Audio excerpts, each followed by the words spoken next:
Hey guys, welcome to Techmates. Today's tutorial, I'm going to show you how to check the analytics in your YouTube Studio. So this guide will take less than 2 minutes. Let's get started.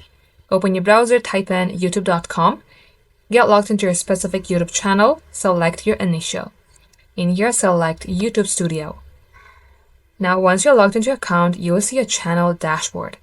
On your left-hand side, you will see analytics, which is onto your third option. Select this.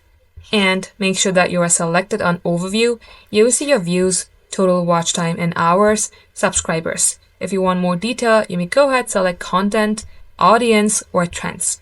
This is how you can do it, guys. If it had helped you in any ways, hit the like button and subscribe to our channel Techmates for more daily tutorials. And if you want a guaranteed answer to your questions, you may go ahead and subscribe to our Techmates membership. Members get first priority responses to their comments and queries. The link is right down below.